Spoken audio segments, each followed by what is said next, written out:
So I have a nice thought today for you all.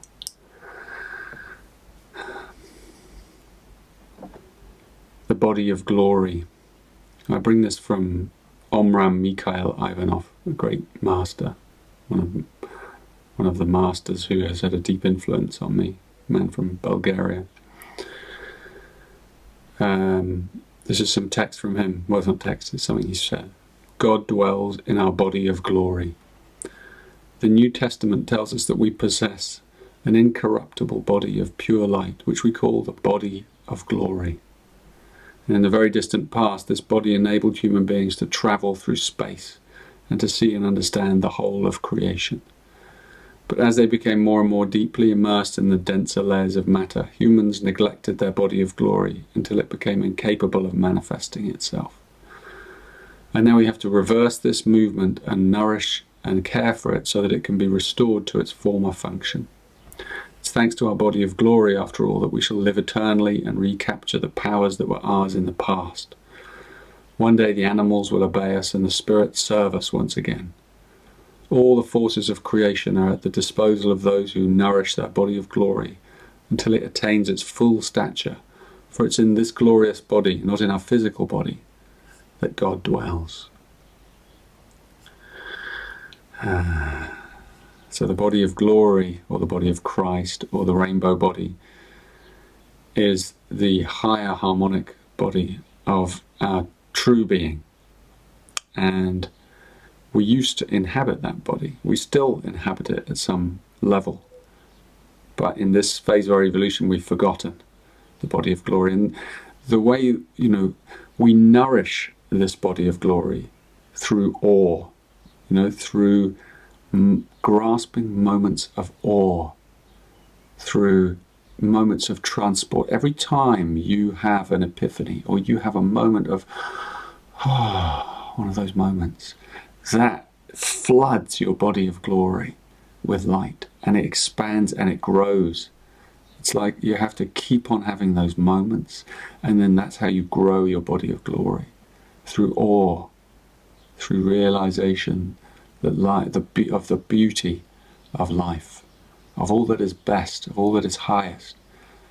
It's why you have to grasp those higher things, and you have to look for them, and you have to search for them, and you read those books, and you listen to those teachings, and you keep reminding yourself. And what you're doing is you're plugging yourself over and over again back into the body of glory.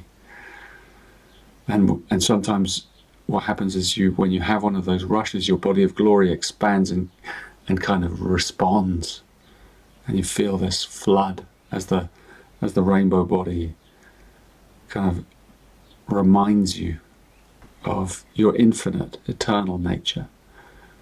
That once all those powers belong to us, and one day again they will belong to us. Then the powers of being the creator, so that everything we think instantly occurs. But imagine if you had that now, it would be chaos. Because we have to rise, so that we have to purify all our karma to such a level that every thought that just comes into us can only be pure. It's not a thought that comes from us, it's a thought that we tune into, that comes through us. And that's why thought is so powerful. You can reinvigorate your body of glory through thought, through purified thought. You nourish it with the purest and most luminous elements. And this is why you have to be careful to filter out impurities of thought and feeling. So when you've experienced a difficult emotion, you have to ask what effect that might have on your body of glory. It won't negatively affect it, but it's like you're not feeding it, you're feeding another body, you're feeding a shadow body. So it's like you have to choose, what are you going to feed, through your state of mind.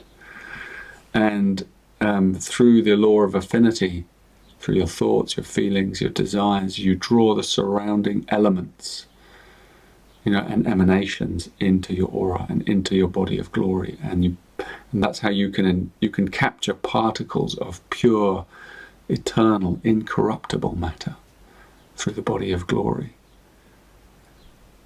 And when we capture just one of those particles, through a moment of transport or transcendence, it's like it's like there's a little atomic explosion through our body of glory. We may experience that as an epiphany, or as an insight, or as a moment of elation. So those moments of elation, they're actually the body of glory pulsing that light through us. So we have to keep that link all the time, as much as possible, to that higher body, the body of glory.